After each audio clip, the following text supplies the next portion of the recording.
pues ya comencé a hacerlo con los hermanos en Manatí, sobre el tema de la fe. Y voy a adelantar esta situación que nos ocurrió en esta semana porque entendemos que tiene tangencia con lo que vamos a hablar ahorita.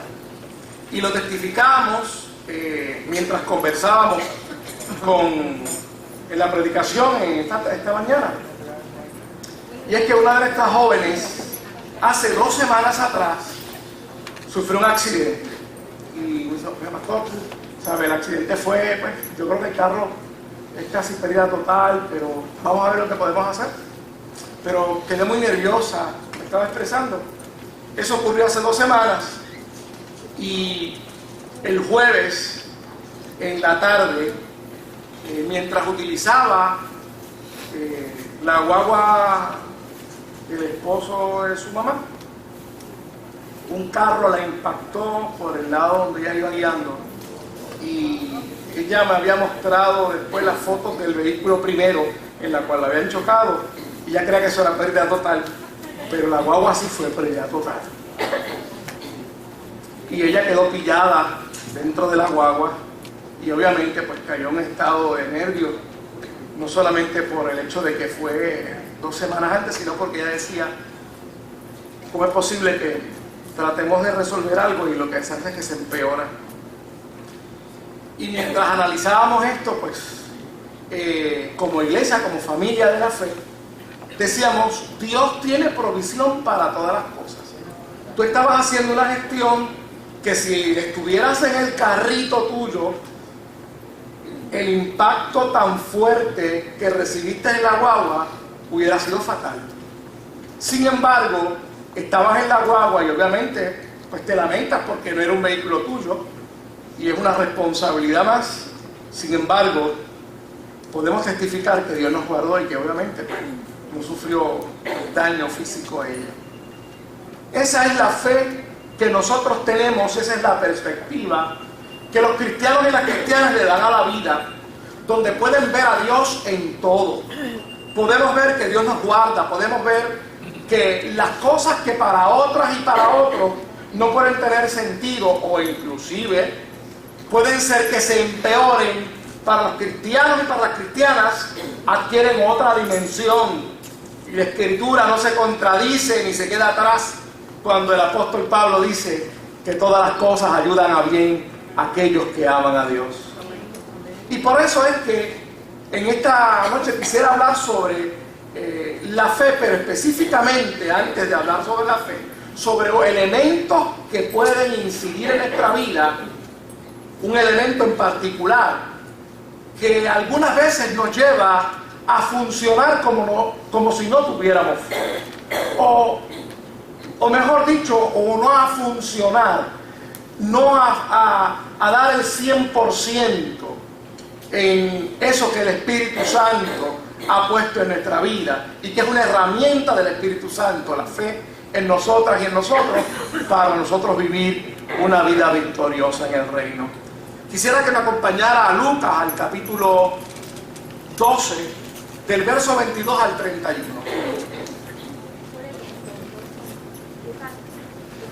Lucas capítulo 12, del verso 22 al 31. Un elemento extraordinario es que los cristianos y las cristianas podemos entender que la vida tiene una razón de ser, tiene un propósito, que no meramente estamos aquí por accidente. El Dios eterno, el Dios que tiene todas las cosas bajo su control, también tiene nuestra vida en su control.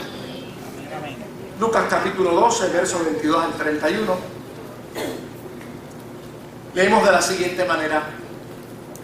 Dijo luego a sus discípulos, por tanto os digo, no os afanéis por vuestra vida, que comeréis, ni por el cuerpo que vestiréis. La vida es más que la comida,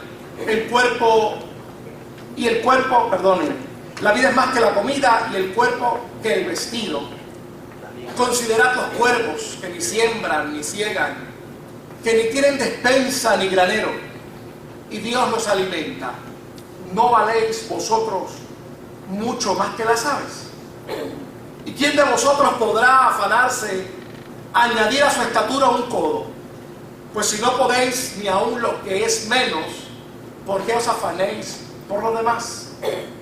Considerad los lirios como crecen, no trabajan ni hilan, mas os digo que ni aun Salomón con toda su gloria se vistió como uno de ellos. Y así viste Dios la hierba que hoy está en el campo y mañana es echada al horno. ¿Cuánto más a vosotros, hombres de poca fe? Vosotros, pues, no os preocupéis por lo que habéis de comer ni por lo que habéis de beber, ni estéis en ansiosa inquietud, porque todas estas cosas buscan las gentes del mundo, pero vuestro Padre sabe que tenéis necesidad de estas cosas. Mas buscad el reino de Dios y todas estas cosas os serán añadidas. La perspectiva de la cristiandad con relación a la vida es extraordinaria. Y tenemos que afirmar esto porque en el momento en que estamos viviendo momentos difíciles, quisiera que después oráramos porque algunos cristianos y cristianas en este momento salió una noticia, me la enseñó también un hermano esta mañana, sobre los cristianos masacrados en el norte de África por este grupo terrorista Boko Haram. Salió en uno de los periódicos esta semana, el sábado si no me equivoco, cómo mataron a unos cuantos, bastantes hombres, varones.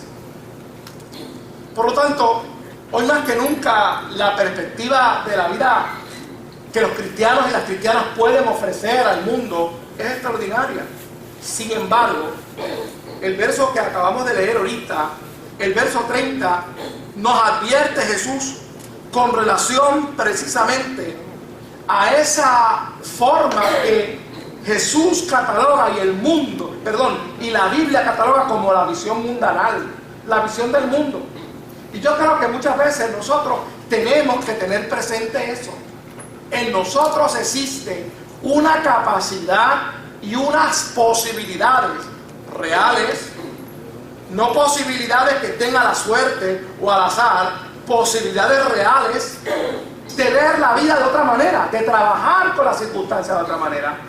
Pero tenemos que tener cuidado de nosotros los cristianos y las cristianas no caer en esa perspectiva mundanal que ciertamente nos llevan a vivir una vida ansiolítica, una vida de ansiedad, una vida de inquietud, de nerviosismo, una vida donde quizás no podemos tomar las decisiones correctas porque hay una preocupación excesiva que nos inquieta, que no nos deja estar tranquilos, que no nos deja disfrutar de la paz que debe gobernar todo corazón cristiano, que es la paz que sobrepasa todo entendimiento. Y la Escritura nos dice y nos declara sobre esa mundanalidad, nos la describe en Juan, el capítulo 17 y verso 14, Jesús dijo lo siguiente con relación a eso: yo les he dado tu palabra y el mundo los aborreció porque no son del mundo, como tampoco yo soy del mundo. Ya veremos qué es la concepción del mundo. Y primera de Juan, capítulo 2 y verso 16, declara lo siguiente con relación a esta visión mundanal: porque todo lo que hay en el mundo, los deseos de la carne, los deseos de los ojos y la vanagloria de la vida, no proviene del Padre, sino del mundo. Las cualidades de esa perspectiva mundanal es, en primer lugar, que Dios no está en la noticia. Dios no está presente en las decisiones y en las cosas que nos suceden. No suceden por el destino, dice el concepto mundanal. No suceden porque somos malos o porque somos buenos o porque sencillamente algunos o algunas con las teorías estas de conspiración que existen por ahí están tramando contra nosotros. Pero Dios no aparece bajo ninguna circunstancia en el panorama. Eso lo describe Romanos en el capítulo 1 del verso 21 al 32, que no lo vamos a leer. Y en segundo lugar, El mundo, esa concepción mundanal, está descrita porque los hombres y las mujeres parecen ser sabios en su propia opinión. No les importa la opinión de nadie. O la opinión es una opinión consensuada que tiene en primer lugar como referencia que Dios no está presente. Uno de los objetivos y de las formas de ver del posmodernismo es que todos tenemos que tener una apertura hacia lo que es bueno y lo que es malo, pero ciertamente cuando yo opino de acuerdo a la Biblia, eso no vale. El posmodernismo plantea eso, se contradicen ellos mismos. Y esa es una concepción mundanal que tenemos que tener cuidado a la hora de trabajar con las diferentes problemáticas que nos aquejan. En tercer lugar, se tuerce la verdad. La verdad es acomodaticia. La verdad es de acuerdo a los fines, de acuerdo a los propósitos, de acuerdo a lo que aquellos y aquellas puedan plantear, como plantea mi amigo por aquí. Es relativa a la verdad. Se tuerce la verdad. Y en cuarto lugar, lo malo es bueno y lo bueno es malo.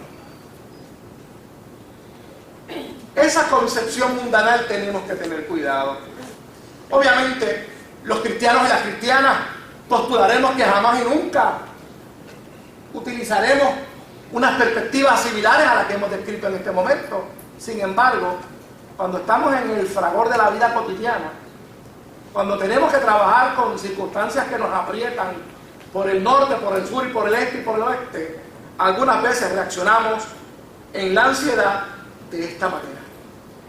Y Jesús lo había advertido: los que están en el mundo creen que estas cosas, es decir, las necesidades básicas, nunca llegarán, y trabajan de una forma destemplada, de una forma desorganizada y de una forma que no tiene sentido porque Dios no está presente. Y esa manera no es la manera en que los cristianos y las cristianas trabajamos la vida cotidiana. Cuando eso sucede, queridos, adviene en la vida de los hombres y las mujeres la ansiedad. La ansiedad ocupa el primer lugar. Y no es que estamos diciendo que no nos vamos a preocupar por las cosas que están sucediendo a nuestro alrededor.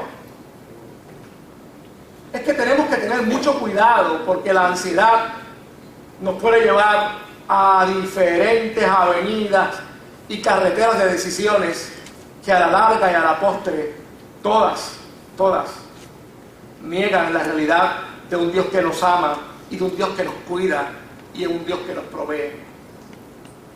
Jesús advierte en el verso 22 y 23 que para poder evitar precisamente que la ansiedad ocupe un primer lugar en nuestra vida y esa ansiedad minar la confianza en Dios, esa ansiedad eliminar ese desarrollo, esa estrategia, ese caminar, que no es otra cosa que la fe.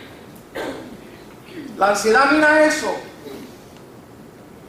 Para evitar eso, Jesús recomienda que nosotros y nosotras prioricemos en la vida. Que nosotras y nosotras aprendamos que la prioridad elimina la ansiedad. El verso 22 y 23, si eres tan amable, de Lucas, por favor, de Lucas 12. Mire lo que dice.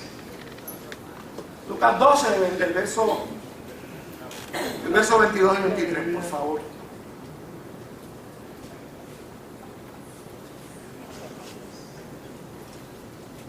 No os afanéis por vuestra vida, que comeréis, y por el cuerpo que vestiréis.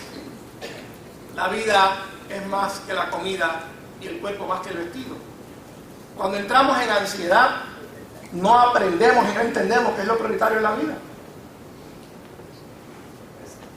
Y un elemento fundamental para nosotros poder desarrollar esa confianza en Dios es saber qué es primero. Jesús va a hablar sobre esto, inclusive en Mateo 6 y el verso 33 lo va a detallar específicamente. Buscad primeramente el reino de su justicia.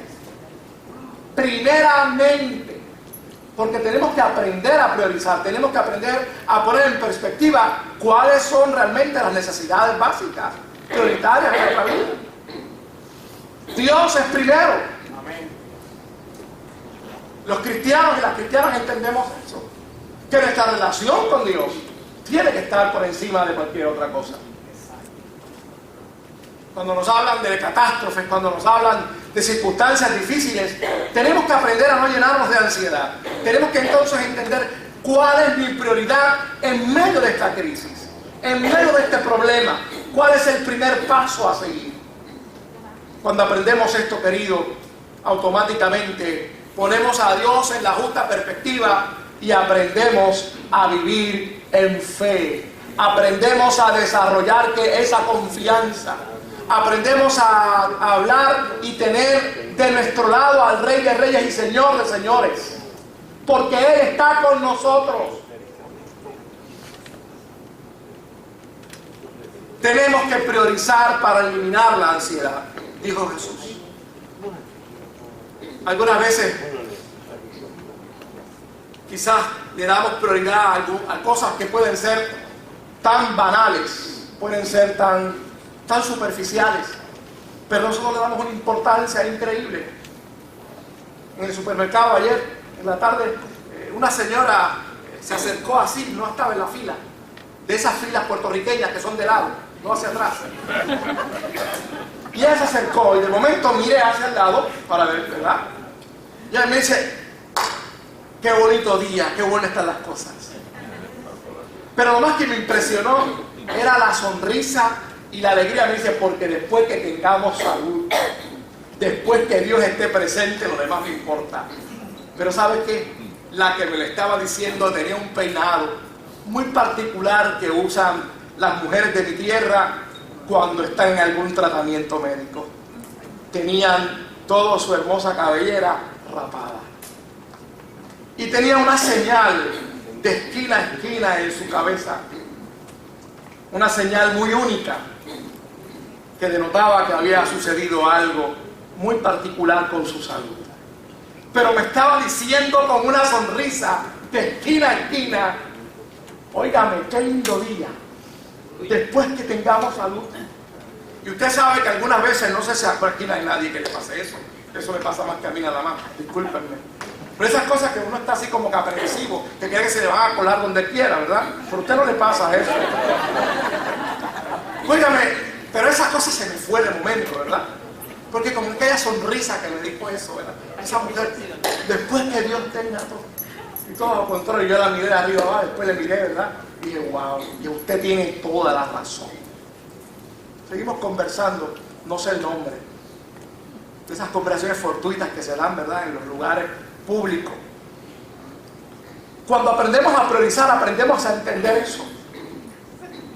Me dice mi papá que cuando el abuelo estaba a punto de fallecer, en esas conversaciones que tienen padres e hijos que saben las intimidades y que saben el orden de prioridades y los esfuerzos que han hecho durante años, le decía mi papá al abuelo, abuelo, ahí están esas novillitas.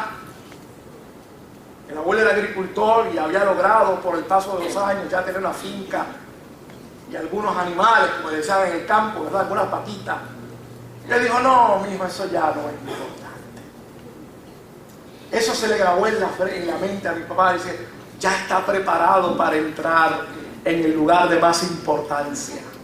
Ya lo que en un momento dado fue importante ha pasado de un segundo y tercer y cuarto plano. Ahora la importancia en ese momento histórico de la vida del abuelo era prepararse para estar en la presencia del Señor. Y yo creo que cuando los cristianos y las cristianas aprendemos a priorizar, a ver y entender las cosas fundamentales y principales de nuestro diario vivir, aprendemos a vivir más cómodos y aprendemos a entender lo que Dios desea para nosotros. La voluntad agradable, preciosa, buena de Dios se hace una realidad en nuestra vida. No hay bifurcaciones en entender cuál es la voluntad de Dios para nosotros. Es decir, se hace claro la voluntad de Dios cuando nosotras y nosotros aprendemos qué es lo importante en la vida. Cuando Dios está presente, cuando el cedazo de nuestras decisiones Cuando el cristal, cuando nos asomamos para enfrentar los dolores y los problemas de la vida, en primer lugar está Cristo. Amén. Están las Sagradas Escrituras. Amén. Entonces nosotros podemos hacer un acercamiento correcto, un acercamiento asertivo, y como decimos allá en el campo, meterle el pecho en el nombre de Jesús, con Jesús al frente, óigame, y declarar la confianza plena en que ese Dios está con nosotros, dándonos la victoria. Aleluya. Si aprendemos a priorizar, recuerde lo que hablamos ahorita, que la perspectiva mundanal no puede entender eso. La perspectiva mundanal entiende otras cosas. Yo no quiero saber de Dios cuando estoy en problemas. Olvídese de eso, ahora no me hables de eso. Ese no sabe priorizar. Yo creo que lo mejor es esto. Y no saben para dónde van. Saben en su propia opinión. Eso es relativo. La verdad. Porque no hay prioridad. Si el mundo no está presente dentro de esa manera donde estoy viendo los problemas y las circunstancias, aprendo a priorizar y puedo vivir en fe. Si tengo esa prioridad puesta en el lugar correcto, entonces puedo moverme, como dice la Escritura, a cambiar la ansiedad por el valor correcto de las cosas. El verso 24 y 26, Jesús le está diciendo a sus amigos y discípulos: considerad los cuervos que ni siembran, ni ciegan, ni tienen despensa. O sea, no tienen gabinete, ni granero, y Dios los alimenta. ¿No valéis vosotros mucho más que las aves?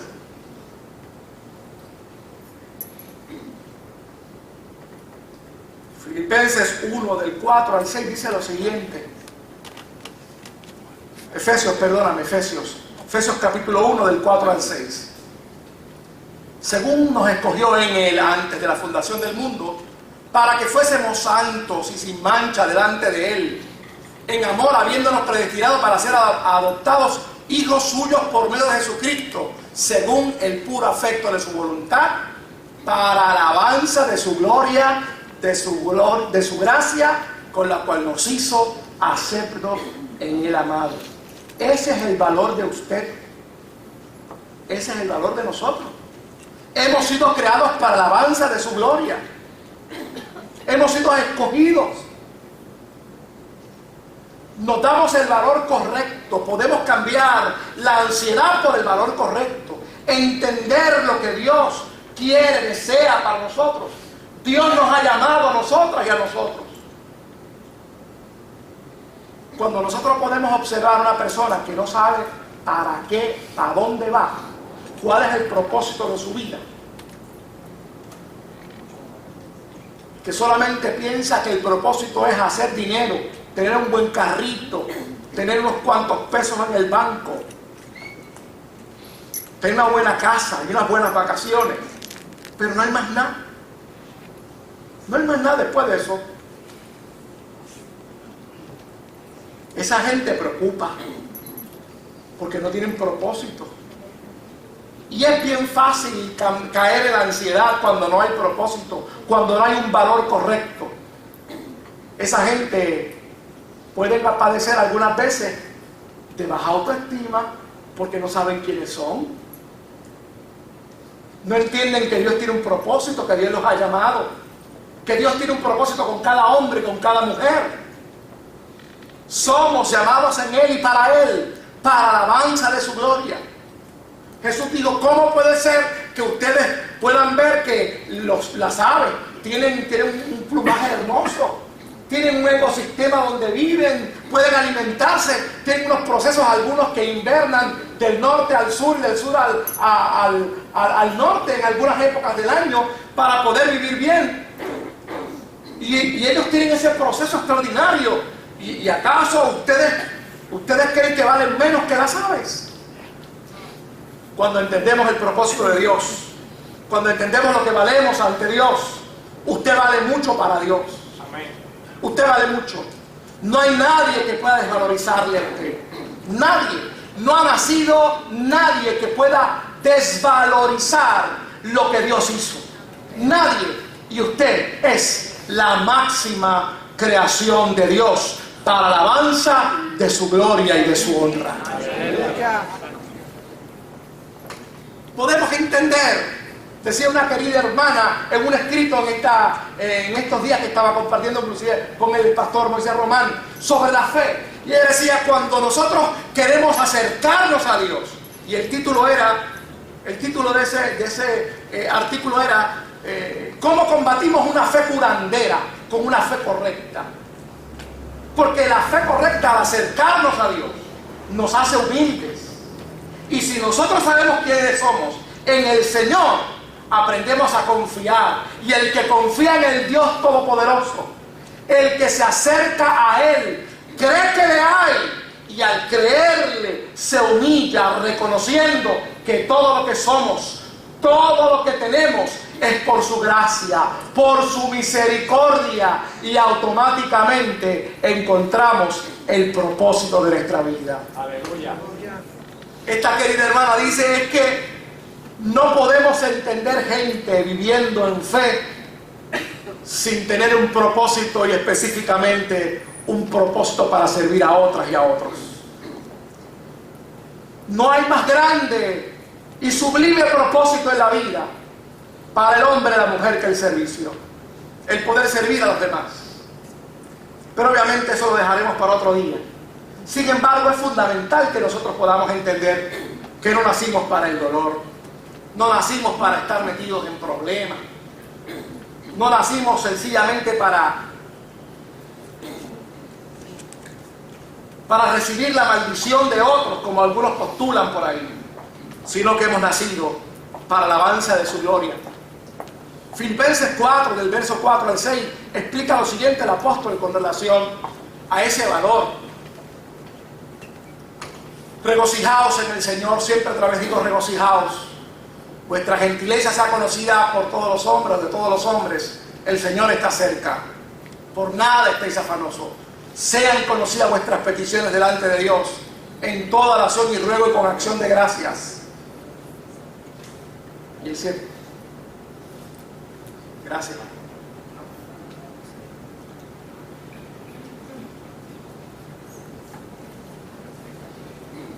Y habla sobre la paz de Dios que gobierna nuestro corazón. Y la paz de Dios que sobrepasa todo entendimiento guardará vuestros corazones y vuestros pensamientos en Cristo Jesús. Esos somos.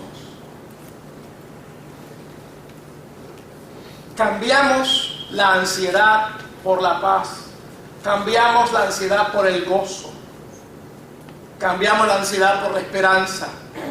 Él dice: regocijaos otra vez en el Señor, porque espera la venida, el inminente retorno de Jesucristo a la tierra. Por lo tanto, ha cambiado la ansiedad por el valor justo, por el gozo y por la paz de Dios, que sobrepasa todo entendimiento. Si no tienes propósito, si no sabes priorizar, no puedes encontrar el gozo a la vida. No puedes regocijarte en las cosas pequeñas. No puedes darle gracias al Señor por lo que tienes hasta ahora, sino que siempre entenderás que te falta algo. Un amigo decía: ¿y cómo te sientes? Dice: me siento bien, tengo todo lo que necesito, pero no tengo todo lo que quiero. Y doy gloria a Dios por eso. Y yo creo que muchas veces confundimos eso, y por lo tanto no tenemos gozo y no tenemos la paz de Dios. Jesús termina diciendo que en su presencia está el cuidado único, y que este cuidado, el saber que Dios está con nosotros, combate de una manera extraordinaria la incredulidad. La combate. Dios está con nosotros. A pesar algunas veces de mi manifestación de fe, como decíamos al principio, hay veces que nuestras expresiones y nuestra conducta parece como si no tuviéramos fe. Y sí la hay. Usted sabe la cantidad de personas que han pasado por las oficinas de nuestra iglesia expresándonos en alguna ocasión: es que yo voy a cambiar, es que esto va a cambiar, porque esto va a pasar de esta manera. Y nunca cambia. Pero nosotros tenemos una responsabilidad de creerle. Yo te creo. Recuerdo este joven que era una tarde como las 2 de la tarde, y un carro se paró allá de frente en la acera, abrió la puerta y él se bajó. Se sentó en la esquina allá. Aquí trabajaba un joven voluntario que se llamaba Javier, y fue y le atendió y nos llamó. Dice: mira, él quiere hablar con uno de los pastores. Había estado deambulando todo un año, había estado durmiendo frente al caserío Llorén Torres, y estaba enfermo, bien enfermo. Y Javier toma las medidas preventivas y llévalo al hospital, porque había que ponerle antibióticos. Y ese joven rápido lo ubicamos en un albergue, y luego lo llevamos a la semana a un hogar de rehabilitación. A las 2 semanas brincó la verja y se fue. Pasó quizás como 1 año o 2, y otra vez lo vemos entrando por la iglesia con la Biblia en la mano, con mucha alegría, con mucho gozo. Pasaron 1 año o 2, y mientras vamos por ahí por Natorrey, lo vemos caminando cabizbajo. Y dije: muchacho, ¿qué te pasó? Y él bajó la cabeza. Me dice: ay, pastor. Y dije: bueno, te espero en la iglesia otra vez. Pasó como 2 años más. Y estoy un día en una cafetería y hacen por la espalda: ¿cómo estás? Digo: mira, qué bueno verte. Dice: sí, hace 2 años que ya no deambulo más. Estoy en un programa de rehabilitación y vengo al culto de las 11. Por eso no nos vemos. La incredulidad en los hombres y las mujeres parece ser como el estilo de vida, parece ser como la norma. Así es el mundo, recuerda lo que hablamos ahorita. Pero los cristianos y las cristianas que tenemos la confianza, que aprendemos que el Dios Todopoderoso está con nosotros, erradicamos, echamos fuera la incredulidad a un lado, para darle paso a la obra maravillosa del Dios Todopoderoso, para darle paso al milagro más extraordinario, que es que el Espíritu Santo habita con nosotros, habita en nosotros, y nos da la oportunidad de ser portadores de su gloria, como cantábamos el sábado pasado. Dios está con los hombres y con las mujeres. Ese ha sido el plan siempre.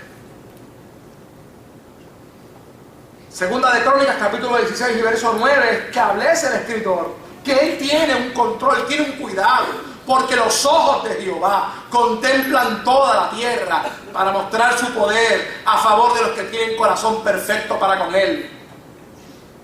Ese es el Dios Todopoderoso. Ese es el Dios que está con nosotros. Ese es el Dios que nos acompaña. El Dios que tiene sus ojos sobre cada uno de nosotros. En la medida en que nosotros entendemos esto, en la medida en que nosotros aprendemos, como dice Lucas, el capítulo 12, el verso 26 al 36, en la medida en que vemos que Dios siempre ha tenido cuidado de tu vida y de mi vida, que Dios no se la va a sacar de la manga hoy para ver lo que va a pasar mañana contigo, ni la semana que viene. Luis, a ver lo que pasa. Dios tiene un plan definido. Dios siempre te ha acompañado. Él no te va a dejar. Gloria a Dios. No te va a dejar. Él siempre va a tener presente que tú eres su hijo, que tú eres su hija. Dice el verso 26 en la Nueva Versión Internacional: ya que no pueden hacer algo tan insignificante, ¿por qué se preocupan por lo demás? Estoy leyendo la Nueva Versión Internacional. Fíjense cómo crecen los lirios, no trabajan ni hilan. Sin embargo, les digo que ni siquiera Salomón, con todo su esplendor, se vestía como uno de ellos. Si así viste Dios a la hierba, que hoy está en el campo y mañana es arrojada al horno, ¿cuánto más hará por ustedes, gente de poca fe? Así que no se afanen por lo que han de comer o de beber, dejen de atormentarse. El mundo pagano anda tras todas estas cosas, pero el Padre sabe que ustedes la necesitan. Dios tiene cuidado, un cuidado en detalle con cada uno de nosotros. Y terminamos leyendo lo que Pablo dice en Efesios 4, del 20 al 21. Efesios 4, del 20 al 21. Efesios 4.